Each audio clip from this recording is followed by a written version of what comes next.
Bienvenidos a 360 grados, una visión global de la noticia, un espacio para debatir sobre todo lo que sucede en Colombia y en el mundo. Iniciamos hoy 360 hablando de un informe acerca de las ciudades más peligrosas del mundo, la gran mayoría en América, especialmente en territorio latinoamericano, entre ellas 6 ciudades colombianas. 9 de las 50 ciudades más violentas del mundo son mexicanas, según el Consejo Ciudadano para la Seguridad Pública y la Justicia Penal.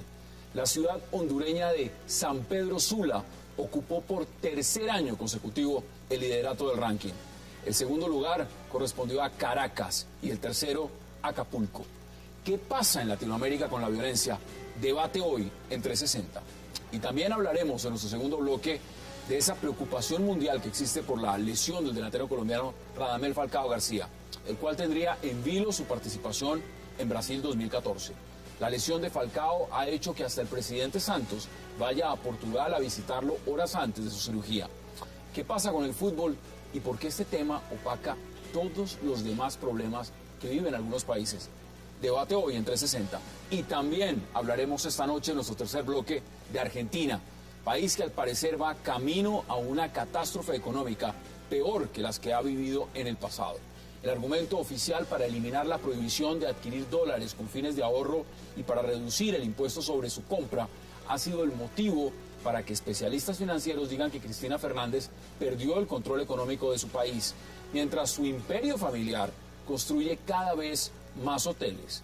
¿Qué pasa en Argentina y por qué aumenta cada vez más su inflación, la devaluación de su moneda y mucho más? Debate hoy en 360 y no se muevan, que ya en segundos le damos la bienvenida a nuestros invitados.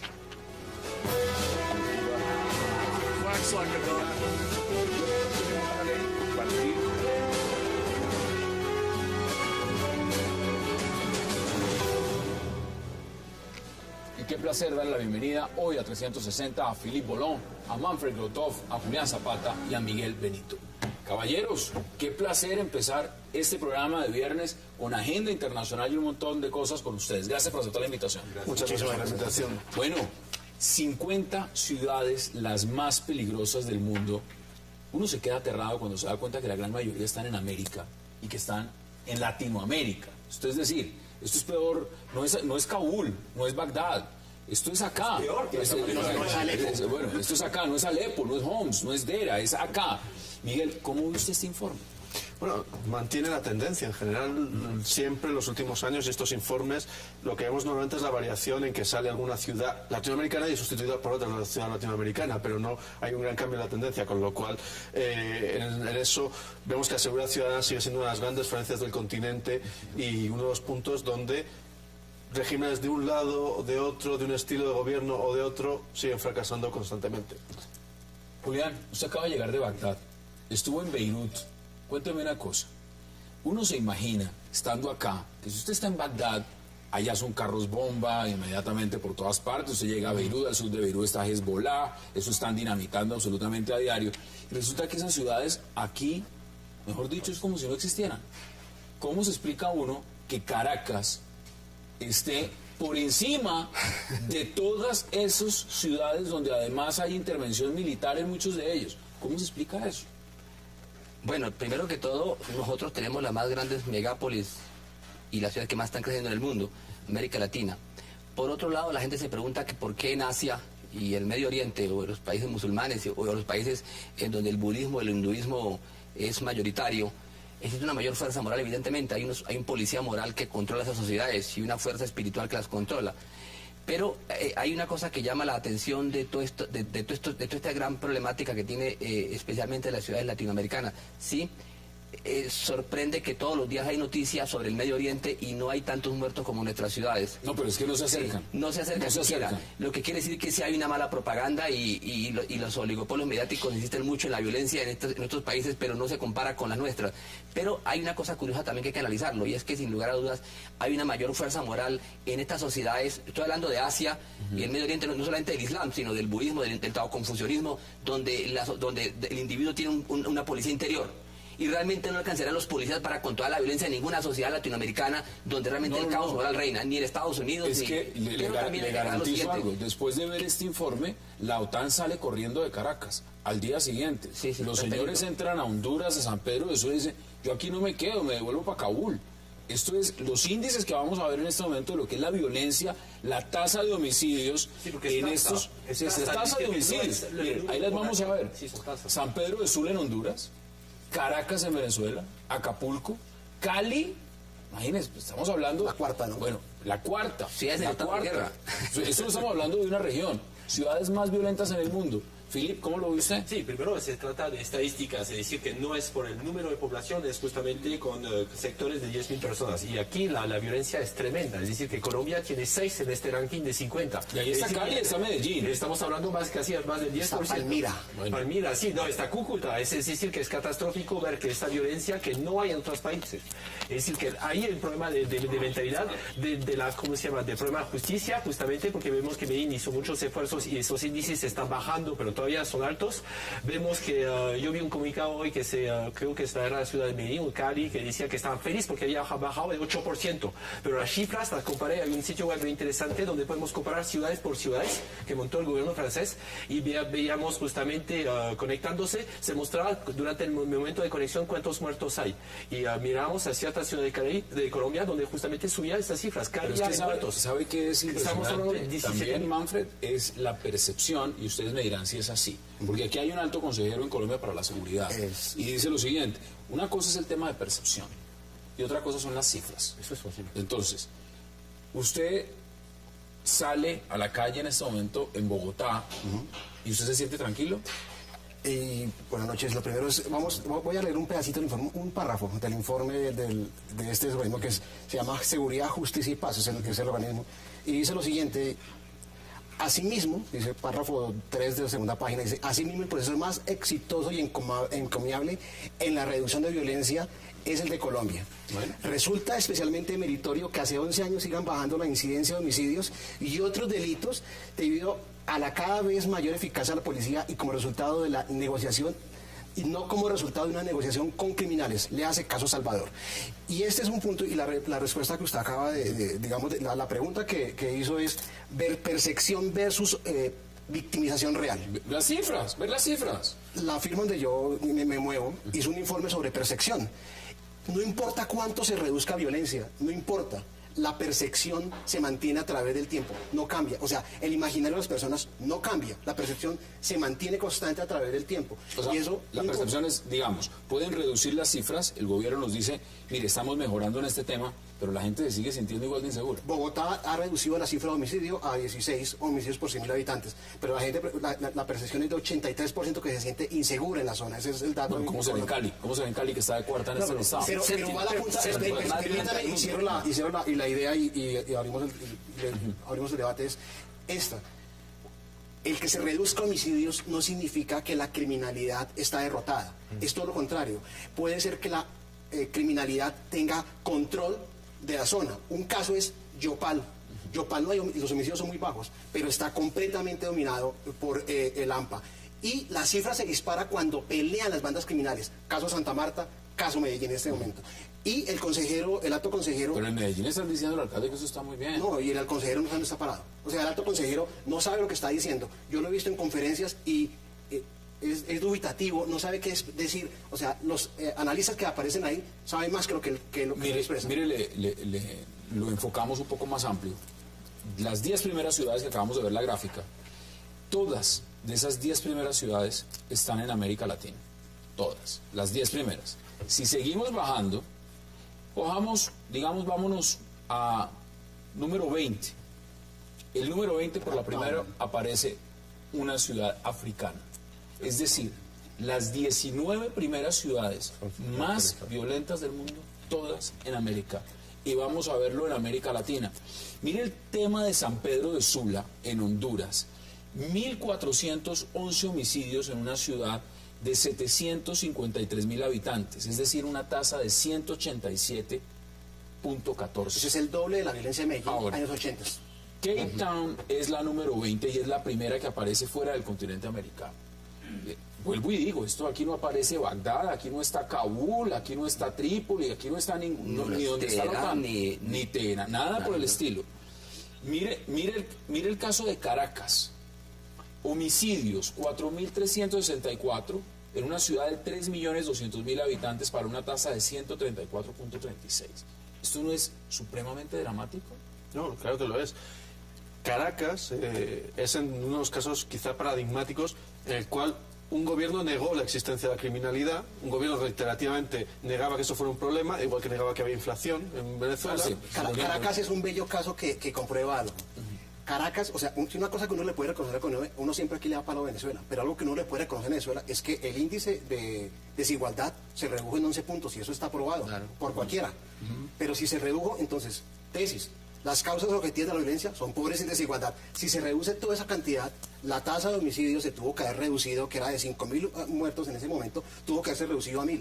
Hoy está en 4.300 homicidios, ¿Sí? Una cosa es espantosa, no tiene nada que ver entonces, desigualdad no tiene que ver o no tiene una implicación directa sobre violencia, y eso es un cuento vendido acá. Pero es uno de los factores. No, regresando a Teherán, yo tuve la oportunidad de vivir en Teherán, justamente uno puede dejar, yo tengo una hija adolescente, caminar por las calles. Aquí en Bogotá no podemos dejar. Bogotá no pertenece en este ranking de 50, pero no está muy lejos. Y cuando vemos que el alcalde se felicita justamente de no pertenecer, la idea es... La extorsión está disparada, los celulares están disparados. Aquí está Cali, El Cairo tiene más de 20 aquí millones de está habitantes. Palmira, número 11. Y si seguimos bajando y vamos mirando, está Santa Marta en el lugar 32, está Cúcuta, lugar 33, Pereira, lugar 34, y está Medellín. Pero otras ciudades no están muy lejos. Y faltaría una ciudad que no cabe porque es que por lo pequeña que es Buenaventura. Buenaventura tiene una tasa como de 85, es una cosa disparadísima. Cierto. Es un efecto contagio en la zona.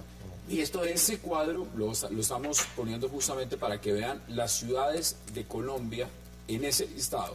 Las 50 más violentas, ahí están las de Colombia. Sí, 6. Ahí están Una las de que Colombia. salía Hay quienes han esa querido- lista fue hay- Barranquilla. Tengo que ir a una pausa, la primera, y volvemos de inmediato a la mesa de debate, porque sobre eso quiero que podamos ampliar la gráfica y verlo mucho más amplio. Vamos a la pausa en 360 y ya regresamos.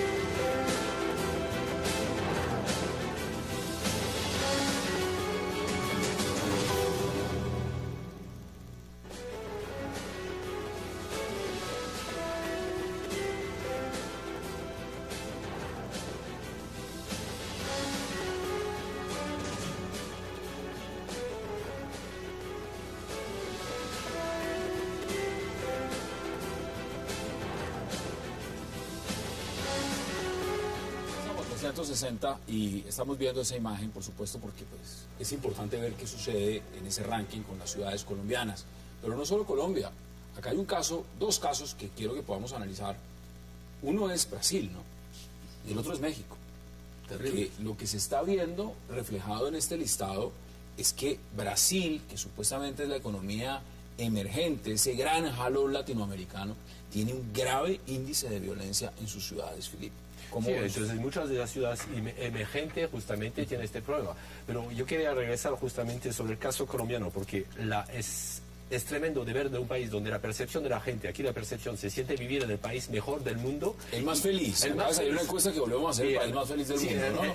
Pero eso fue antes de Falcao. Ah, bueno, eso fue antes de Falcao, que vamos a hablar en un minuto. Pero donde justamente pueden tolerar tanta violencia, porque las estadísticas en todas las ciudades de Colombia son tremendas. Entonces uno puede ir ya más allá del informe y mirar un poquito cómo está. Entonces, como notaste, una ciudad donde 80 y ¿cuánto dijiste del índice? Buenaventura. Buenaventura es una cosa Entonces, brutal. es catastrófico. Entonces, la idea es cambiar. Cuando vimos que la percepción de la gente justamente sobre la violencia, Medellín justamente logró bajar durante un momento con la gente que estaba convirtiendo esta violencia. Entonces, el cambio de percepción de la gente. Bueno, está el fenómeno de bandas criminales que uno ya no puede manejar y esto se dispara. El tema de Brasil o el tema de México son bandas criminales. Hay dos casos que reitera.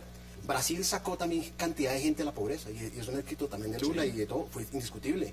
Y esto vuelve otra vez, dispara otra vez violencia. O sea, hay algo que... O sea, no es un tema de desigualdad, dice usted. No, Eso ni de tiene que ver pobreza. con- No es eso. y yo No lo es esa había brecha dicho. lo que genera violencia. No genera, todo lo contrario. Si le dan subsidios a estas personas, realmente no es por ahí el camino. El camino es que aquí hay unas cosas profesionalizadas. A ver, hay políticas de seguridad serias en América Latina, Miguel.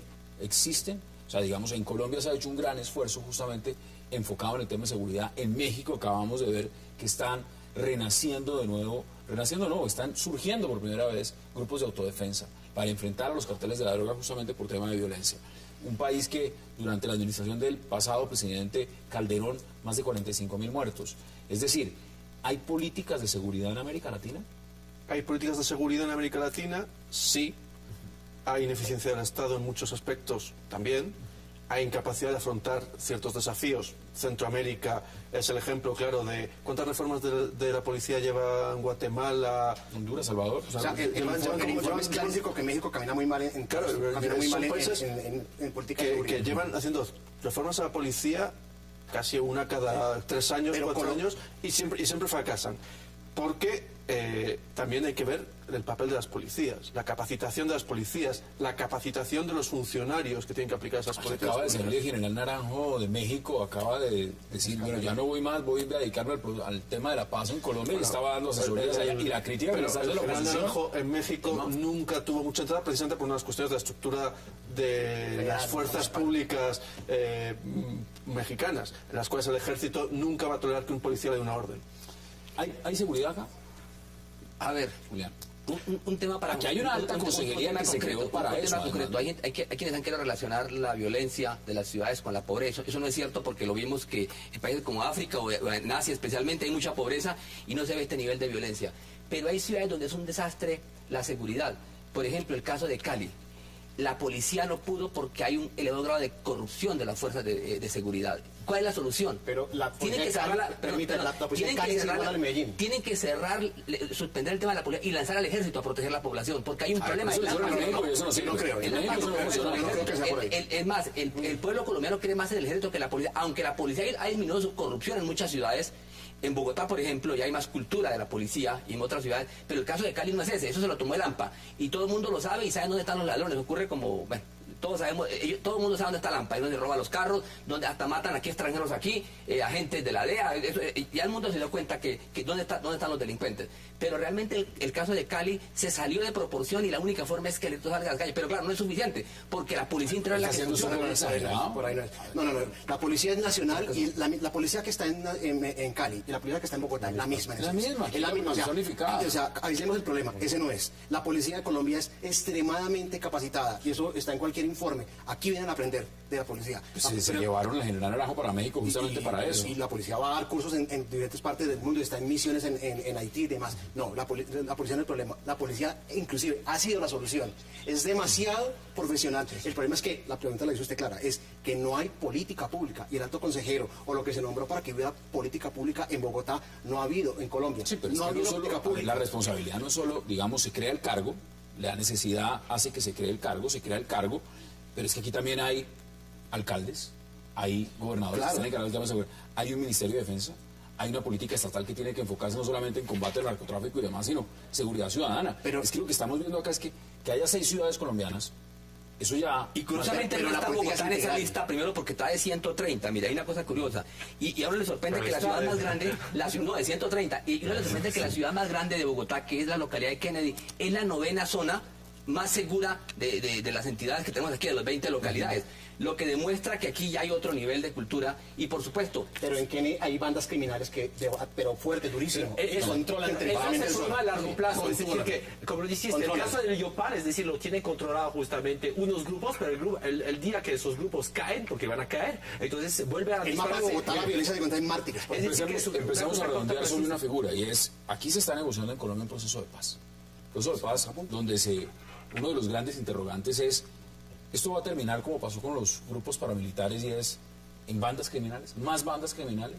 Y si en este momento estamos con estos índices, ¿qué va a pasar después? ¿Hay realmente una política y estamos preparados para afrontar esto que puede llegar a venir después de que se firme o no un proceso en La Habana, Miguel? Después del posconflicto vendrán nuevas formas de violencia. Es decir, se desmovilizará si se llega a un acuerdo. Se desmovilizará una parte, pero habrá otros que seguirán en armas dedicados a la parte más lucrativa de este negocio, Y si eso nos lleva a competir con otros actores de violencia, genera más violencia, más visible, más explosiva y más clara, como ha pasado en toda Centroamérica también, en sus procesos de negociación. Lo que pasó después de las desmovilizaciones fue aumento de la inseguridad ciudadana. No, estoy de acuerdo con Manfred, no es un problema de la policía. Para mí es un problema de cultura ciudadana. Incluso el plan cuadrante de nosotros es buenísimo. Sí, Superbueno. entonces es el problema de esto, es decir, que la violencia se va a disparar justamente después del conflicto. Eso es obvio, pero eso puede ser de corto plazo y esperamos que sea de muy corto plazo. Pero eso tiene que pasar por la población colombiana de saber que no hay que sacar un arma, tirar balas perdidas. Es decir, que hay una facilidad en América Latina de sacar las armas, que no vemos en África. Pero es que no solo eso, mire, Brasil va a recibir el Mundial y los Juegos Olímpicos. No, pero, y usted se pone a mirar el listado. Me decía un amigo brasileño, decía que a veces se sienten más seguros en las favelas, hay más códigos de honor que entre la misma policía. Por ejemplo, está prohibido en las favelas quitar a la mujer a otro, porque es un factor de violencia, el quitar a la mujer a otro. Y resulta que a veces cuando se sienten más seguros en las favelas muchas personas que en las ciudades y con la policía. Eso demuestra que existe mucha desconfianza. La favela. Claro, por supuesto, el problema es que existe un elevado nivel de corrupción en esas instituciones y están en crisis. Y estamos a puertas de un mundial y no se sienten seguros. ¿Sí? Bueno, pero es que mire, veamos datos. Brasil empieza con ciudades desde Fortaleza, sigue Natal, Salvador, Vitoria, San Luis, Campiña Grande, Guyana, Cuiabá, o sea, es decir, aquí Manaos, aquí está absolutamente todo. Y no podemos decir que estos son unas. Recife. Bueno, Recife. Entonces, por eso les preguntaba, ¿cuál es el tema en Brasil entonces? No, en muchos casos en Latinoamérica también podemos hablar más de ineficiencia del sistema policial o de policía, muchas veces es de impunidad, de sensación de impunidad y de que es tan barato a efectos prácticos robar, tirar el paso a matar. En ese sentido, pues uno ya dice, ya voy con La todo. seguridad de Brasil se maneja en las cárceles. Acapulco, que era un paraíso cuando Las cárceles son las que manejan. Pero el caso de Acapulco, el caso de Cancún, ¿quién controla Cancún? Los Zetas. Los Zetas tienen rodeado el distrito turístico de Cancún y pagan una cuota y no permiten la entrada y ahí es seguro. Si usted sale de Cancún, del distrito turístico, corren todos sus riesgos. O sea, ellos pagan excursión. Aquí como pasó con los turistas En Cartagena está pasando lo mismo. que salen de las zonas más o menos... Cartagena sucede lo mismo, pero no le hemos ponido puesto. Sucede lo mismo. Sí. ¿Qué está pasando entonces en la periferia? Porque aquí estamos analizando las grandes ciudades, ¿no? Esto no simplemente es a nivel macro, sino miremoslo a nivel regional. Es decir, en las pequeñas ciudades es el mismo panorama entonces. Claro. Y no solamente en las pequeñas ciudades, aquí no hemos hablado de las ciudades norteamericanas. Sí, menciónelas, porque ahí están. Está Detroit. Ahí están. Entonces, hay un problema mundial serio, pero eso se ve reflejado también. El problema de la inseguridad y de la violencia de las ciudades, nuestras grandes y pequeñas, es también un reflejo y un espejo del problema social, de la crisis política, de la corrupción, de los problemas de los órganos de seguridad. La gente no siente confianza en sus gobernantes, tampoco siente confianza también en su propia tradición religiosa, porque ya esa fuerza moral se fue perdiendo, ¿sí? Se fue debilitando y se fue debilitando. Entonces los países nórdicos serían un paraíso de violencia y eso aquí no hay confianza en la justicia. Para América Latina es el país más católico del mundo es América Latina, quiero aclararlo. La primera ciudad es San Pedro Sula, Honduras. Eso es un problema de maras, un problema de desmovilización. Y Colombia va a un proceso de desmovilización con la mitad de las FARC, la mitad desmovilizada y la otra mitad alzada en armas y sofisticadísima. A mí, yo me he puesto el proceso de paz por estos datos, porque si esto no se para bien, si no se sienta bien a la mesa o se rota bien esto, este es el reflejo de lo que le puede esperar a la sociedad si no controla sus ciudades bien y sus bandas criminales bien. Al final, el tema es fundamentalmente, Felipe decía, no sé si es un tema cultural, decía usted, pero hay algo, pero no es que no tiene confianza en la justicia. No es el centro. Mire, acá acaban de reformar, lo estamos debatiendo esta semana, el Código Penitenciario. Y lo que va a generar es la bella solución del ministerio, que salgan 9.000, alrededor de 9.000 personas que están en las cárceles, salgan a la calle. Con estos índices, muchos hablan del tema de impunidad. ¿Ustedes creen que eso se puede incrementar o no? Yo creo que el problema central de todo este problema, de todo este centro, es la justicia. La justicia es un desastre en todos estos países. Y la de Colombia es lo mismo. O sea, es una cosa de papel, pero la verdad esto no funciona bien. Aquí no importa la pena si sea larga o corta, es que se cumpla. La justicia de nosotros es muy mala. La policía avanzó, las fuerzas militares avanzaron, pero la justicia rezago de 30, 40 años. Pero no podemos a ver, lo que pasa es que no podemos volver nuestra sociedad, es un estado carcelario. Mira Estados Unidos. Acá lo estaban diciendo, no se puede usar, además con hacinamiento. 1.600.000 presos en Estados Unidos. Y la verdad es que... Entonces nos dejamos a los presos y los saltamos a las casas que ataquen. No, porque el tema es otro. Aquí hay que hacer una revolución moral, ética, espiritual en las sociedades, de cultura ciudadana, de todos los órdenes. Sí, pero también... y de la policía, de los órdenes de seguridad. Pero repito, hay tipos... Sí, no, porque es más injusto tener gente hacinada y especializándonos en crimen, adoctrándose en crímenes. No podemos hacer eso. Bueno, es no mandar a la casa que... No, coincido con Manfred en que hay una gran responsabilidad en la parte de justicia. Y ese Justicia, rezago... rama judicial. Sí, la Bueno, rama aquí nos judicial. quedaron debiendo la reforma. Están prometiendo otra. Vamos a ver si sale.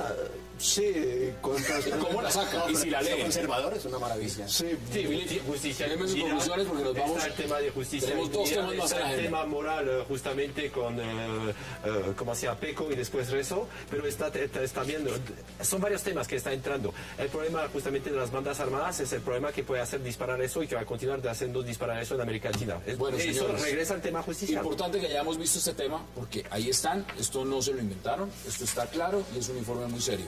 Vamos a la pausa en 360 porque regreso vamos a hablar de Falcao. Ya volvemos.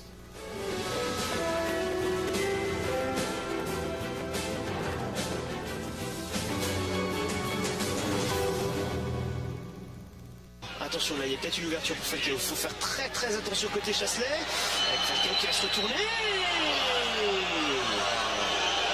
Le arbitre qui n'avait pas signalé en jeu. Et Falcao qui reste au sol. Qui va revoir ça au ralenti. Il se retourne bien. Et le défenseur qui ne tue absolument pas le ballon. Il y a pénalty. Et un pénalty, oui. Il y avait clairement pénalty sur cette action. Surtout que le ballon est à l'extérieur par rapport au joueur de Chasselet. Il ne peut absolument pas toucher le ballon. Et là, Karim dit tout. Est-ce que Claudio Ranieri était content ou pas? Là, il a dû crier. Regresamos a 360 y pues Colombia y el mundo del fútbol conmocionado con lo que le pasó a Falcao, evidentemente por razones obvias, uno de los jugadores más importantes delanteros a nivel mundial y que esté prácticamente pues por fuera del Mundial 2014, eso ha generado un gran malestar. Miguel, en España, usted que es fanático del fútbol también, usted sabe lo que esto significaba, ya están con el tema de Neymar, pero lo de Falcao ha sido un golpe también mortal dentro de la opinión. ¿El fútbol mata todo? Es decir, el fútbol mata todo. Cualquier agenda que haya, pase una cosa esto y se paraliza todo. Ayer, cuando me desperté, pues uno mira las noticias del día, las declaraciones, y había hablado el presidente Santos diciendo que si había un atentado contra una persona importante, entonces el proceso de paz se pararía. No sé.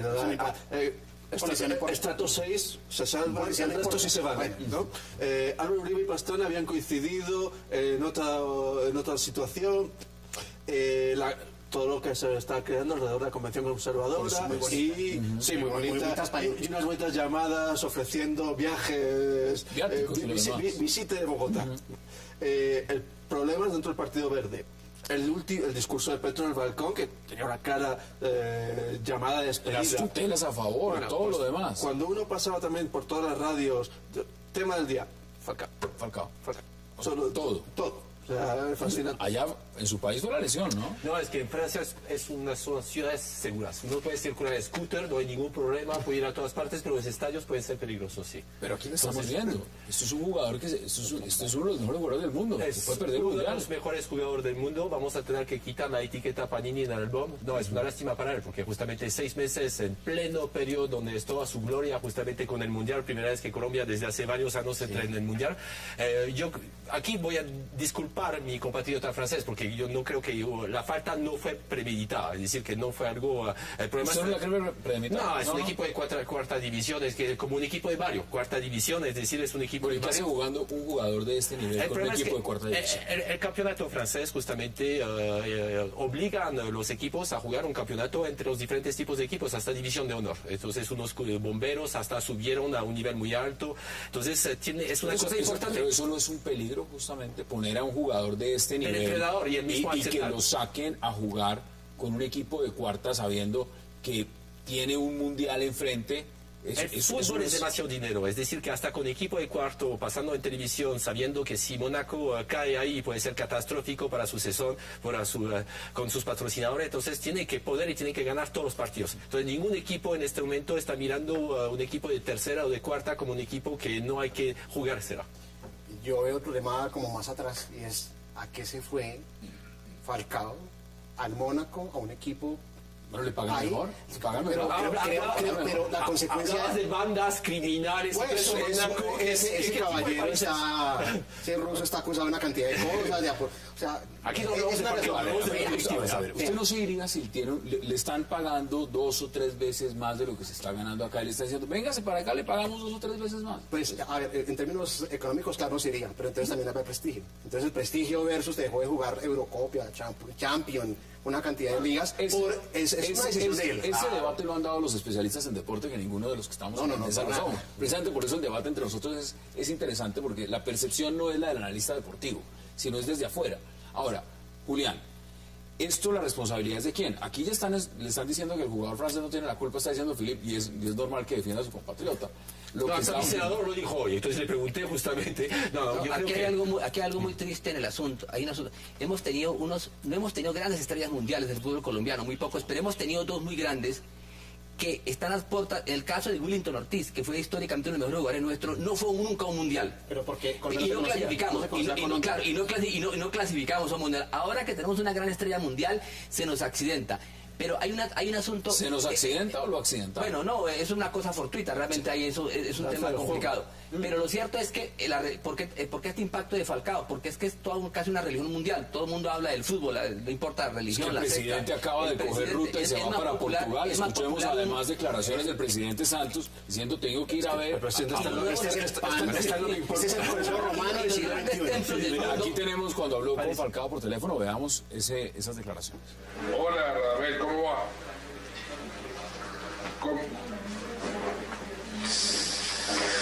Sí, que estamos todos muy tristes y muy preocupados, pero ¿qué le dijeron? ¿Cómo fue el diagnóstico para la recuperación? ¿Lo van a operar? Yo lo sé y tenga la tranquilidad y la seguridad que 48 millones de colombianos estarán haciendo fuerza, dándole toda la energía positiva. Acuérdense que las recuperaciones de cualquier lesión, cualquier enfermedad, hay un porcentaje alto de la parte mental. Sea optimista y verá que si Dios mediante y con buena disciplina podemos verlo allá en el Mundial como queremos todos los colombianos. Y quería expresarle pues nuestra tristeza por lo que pasó, acompañarlo de todo corazón, expresarle nuestra gran solidaridad. Todo el país está pendiente de su rodilla, de que le vaya bien la operación el sábado y ojalá se recupere pronto y tenga la seguridad que estamos detrás de usted en todo sentido. Bueno, pues le mando un abrazo muy especial, muy afectuoso y a recuperarse pronto. Ponga la energía positiva y verá cómo estamos todos aplaudiéndolo allá, metiendo goles en el Mundial. Bueno, un abrazo grande. Gracias.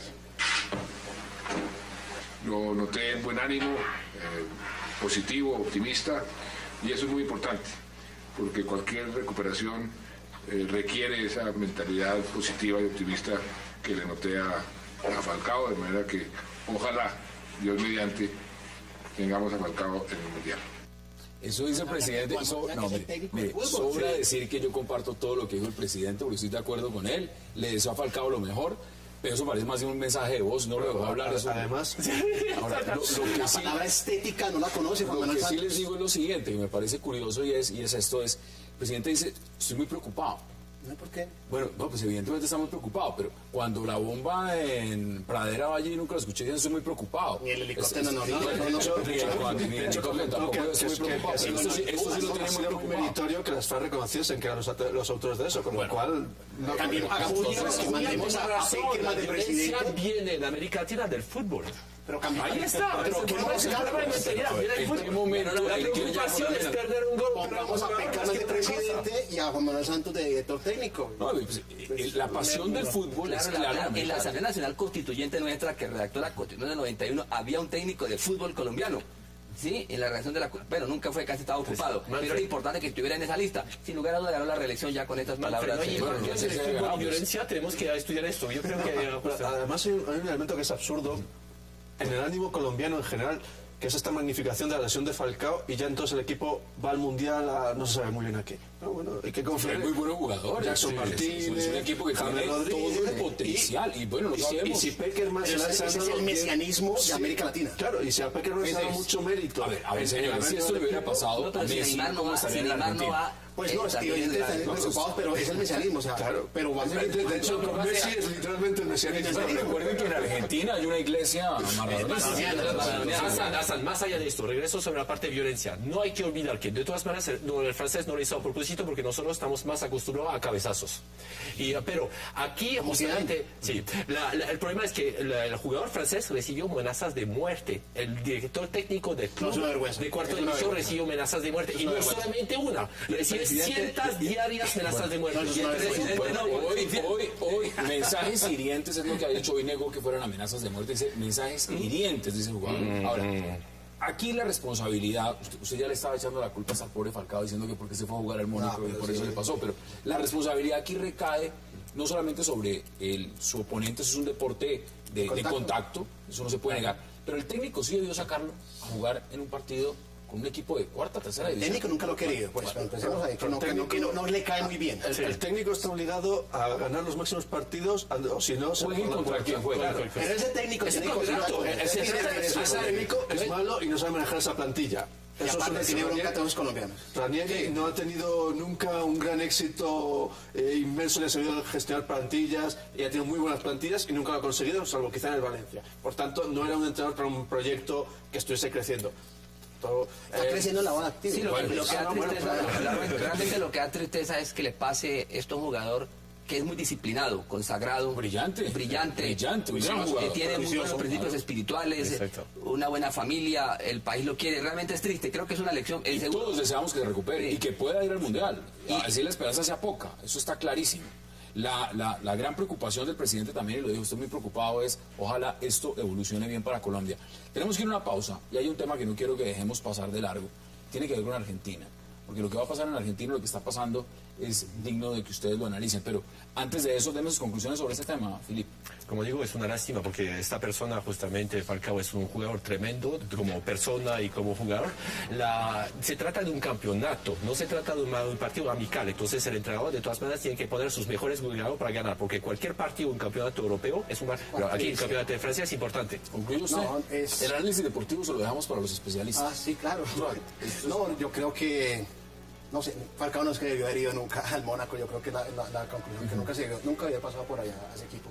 Yo creo que estaba hasta mejor en el Atlético. Sí, pero estos son peajes del deporte de élite. Pasa, hemos visto la mano de Rafa Nadal, jugando al tenis con la mano totalmente vendada, con heridas. Estos deportes de élite se mueve mucho dinero, acaba de pasar a la final de Australia, vamos a ver cómo le va. No, sería una catástrofe mundial en Brasil, sin Falcao, sin Neymar, sin Messi, y para completar no va ese... Con lo de Neymar y lo que está pasando en Barcelona, ya no va el de Suecia, pero está salvo frente a la violencia que hay en Brasil en este momento. Esto está tranquilo.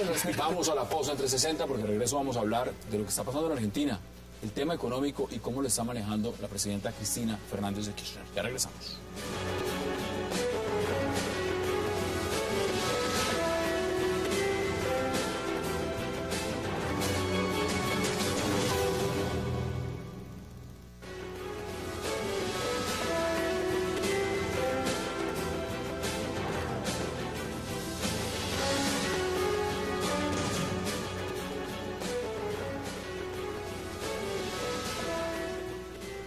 Regresamos a 360 y vamos a hablar de Argentina. Manfred, ¿cómo ve usted lo que está pasando en Argentina? Porque los ojos estaban puestos sobre Venezuela, y Venezuela sobre el tema del manejo económico, la inflación, la devaluación, el tema cambiario, pero lo que está pasando en Argentina es salvaje.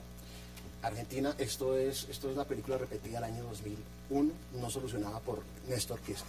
A ver, ¿Usted está diciendo que vamos a volver al corralito? No al correcto, porque eso, o sea, eso sería lo peor que puede hacer Argentina. Claro que es que en Argentina pasan cosas muy raras. Históricamente Argentina siempre ha sido un país volátil en su tipo de cambio. O sea, allá el taxista sabe muy bien cómo va la inflación. El que más no le pregunta al presidente del Banco Central, pregunta a un taxista y se le contesta cómo va la inflación. El ministro de Economía no quiere decir ni siquiera el tema de la inflación. En una entrevista dijo, no me pregunte de eso.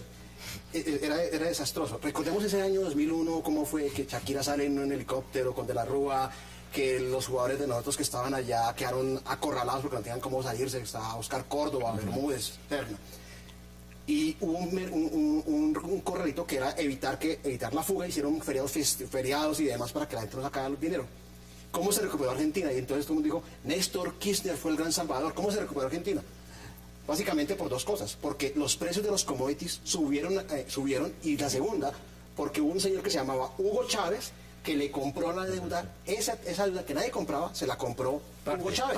Parte Venezuela, pero bueno, fue el grueso. Fue el grueso. Y de ahí para allá vino... Ahí empieza el periodo de recuperación, y eso fue mundial. O sea, recordemos que hasta el 2008 hubo una expansión en el mundo, y los commodities subieron de precio por la demanda de China.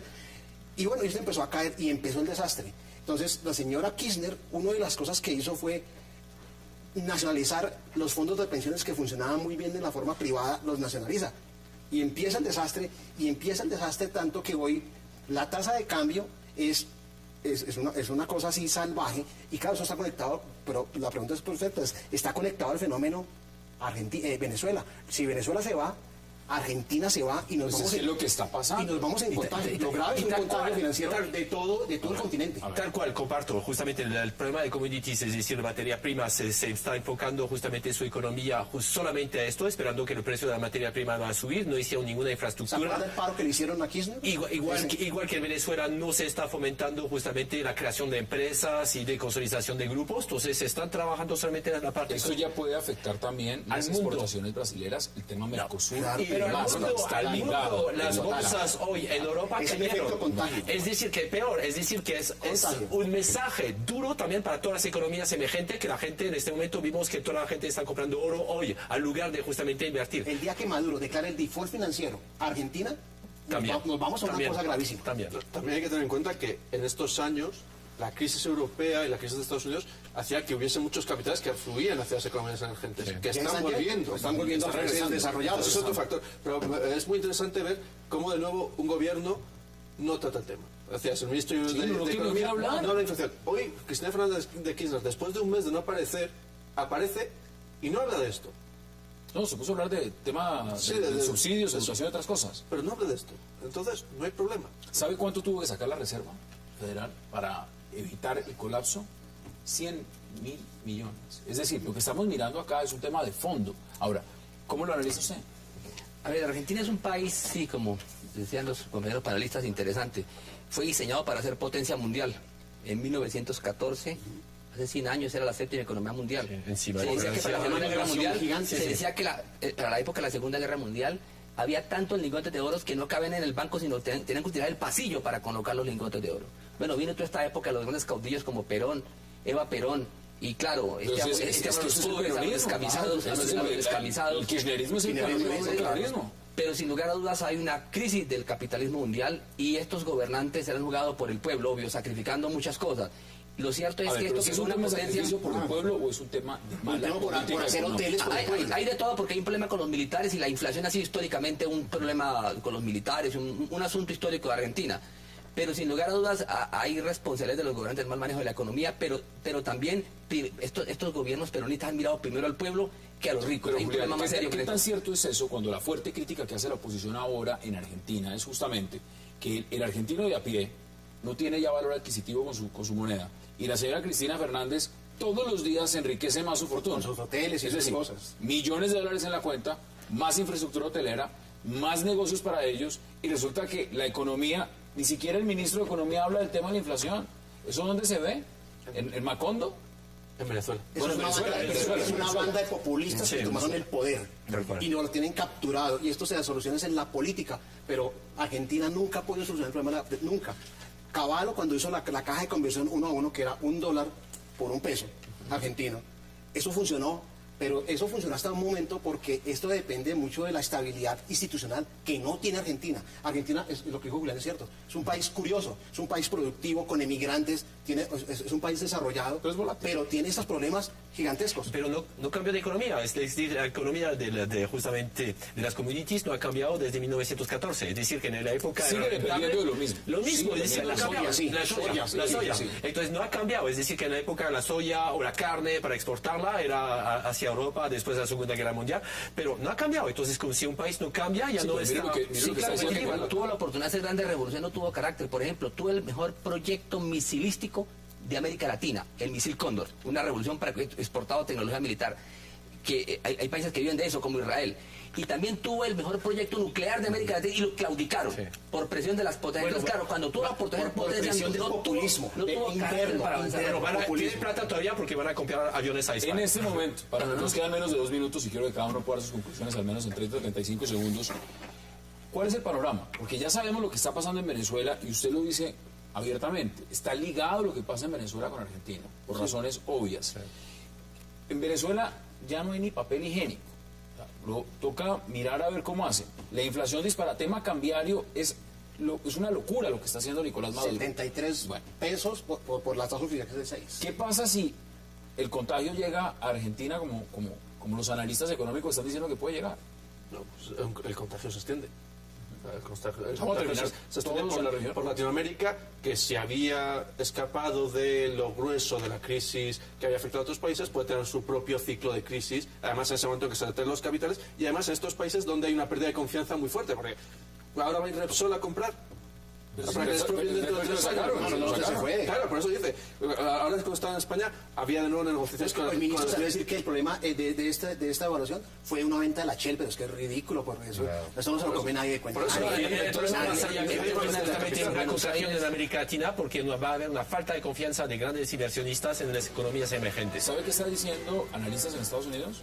Que lo que va a terminar tumbando pues algunos gobiernos no va a ser el tema distinto a la economía. It's the economy, stupid, como decía Bill Clinton. Si hay una crisis económica profunda, eso es lo que termina tomando estos gobiernos. Philip, 20 segundos.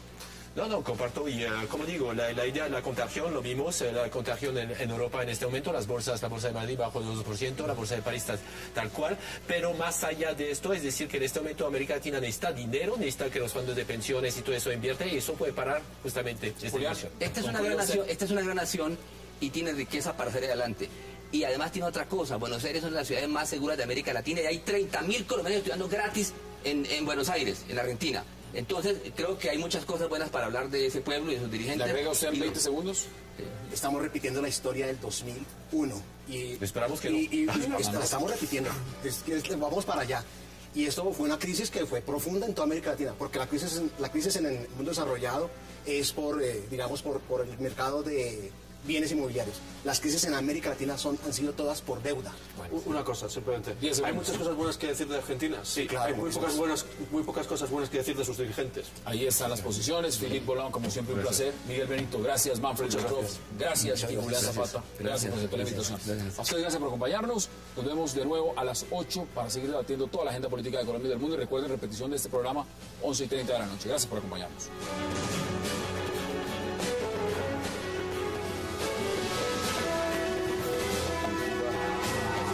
Like a dog.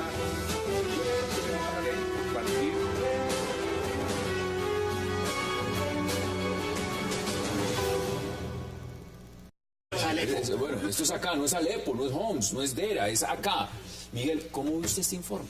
Bueno, mantiene la tendencia. En general, siempre en los últimos años, y estos informes, lo que vemos normalmente es la variación en que sale alguna ciudad latinoamericana y sustituida por otra ciudad latinoamericana, pero no hay un gran cambio en la tendencia, con lo cual en eso vemos que la seguridad ciudadana sigue siendo una de las grandes falencias del continente y uno de los puntos donde regímenes de un lado o de otro, de un estilo de gobierno o de otro, siguen fracasando constantemente.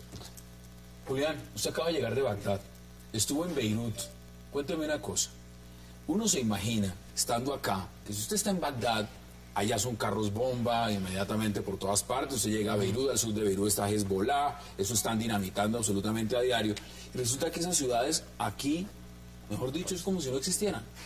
¿Cómo se explica uno que Caracas esté por encima en Argentina y por qué aumenta cada vez más su inflación, la devaluación de su moneda y mucho más. Debate hoy en 360 y no se muevan, que ya en segundos le damos la bienvenida a nuestros invitados.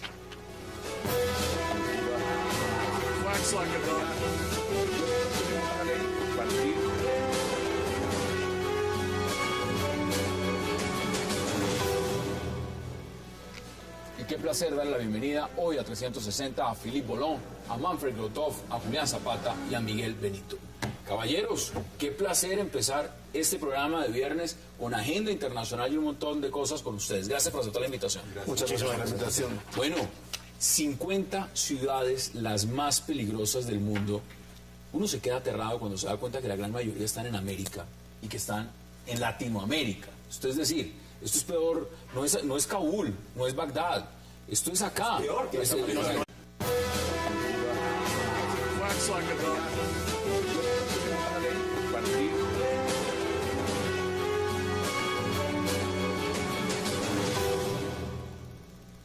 Bienvenidos a 360 grados, una visión global de la noticia, un espacio para debatir sobre todo lo que sucede en Colombia y en el mundo. Iniciamos hoy 360 hablando de un informe acerca de las ciudades más peligrosas del mundo, la gran mayoría en América, especialmente en territorio latinoamericano, entre ellas 6 ciudades colombianas. 9 de las 50 ciudades más violentas del mundo son mexicanas, según el Consejo Ciudadano para la Seguridad Pública y la Justicia Penal. La ciudad hondureña de San Pedro Sula ocupó por tercer año consecutivo el liderato del ranking. El segundo lugar correspondió a Caracas y el tercero a Acapulco. ¿Qué pasa en Latinoamérica con la violencia? Debate hoy. Lima, de todas esas ciudades donde además hay intervención militar en muchos de ellos. ¿Cómo se explica eso? Bueno, primero que todo, nosotros tenemos las más grandes megápolis y las ciudades que más están creciendo en el mundo, América Latina. Por otro lado, la gente se pregunta que por qué en Asia y el Medio Oriente, o en los países musulmanes, o en los países en donde el budismo, el hinduismo es mayoritario, existe una mayor fuerza moral. Evidentemente hay un policía moral que controla esas sociedades y una fuerza espiritual que las controla. Pero hay una cosa que llama la atención de toda esta gran problemática que tiene especialmente las ciudades latinoamericanas. ¿Sí? Sorprende que todos los días hay noticias sobre el Medio Oriente y no hay tantos muertos como en nuestras ciudades. No, pero es que no se acercan. Sí, no se acercan siquiera. Lo que quiere decir que sí hay una mala propaganda y los oligopolios mediáticos insisten mucho en la violencia en estos países, pero no se compara con las nuestras. Pero hay una cosa curiosa también que hay que analizarlo, y es que sin lugar a dudas... En 360. Y también hablaremos en nuestro segundo bloque de esa preocupación mundial que existe por la lesión del delantero colombiano Radamel Falcao García, el cual tendría en vilo su participación en Brasil 2014. La lesión de Falcao ha hecho que hasta el presidente Santos vaya a Portugal a visitarlo horas antes de su cirugía. ¿Qué pasa con el fútbol y por qué este tema opaca todos los demás problemas que viven algunos países? Debate hoy en 360. Y también hablaremos esta noche en nuestro tercer bloque de Argentina, país que al parecer va camino a una catástrofe económica peor que las que ha vivido en el pasado. El argumento oficial para eliminar la prohibición de adquirir dólares con fines de ahorro y para reducir el impuesto sobre su compra ha sido el motivo para que especialistas financieros digan que Cristina Fernández perdió el control económico de su país, mientras su imperio familiar construye cada vez más hoteles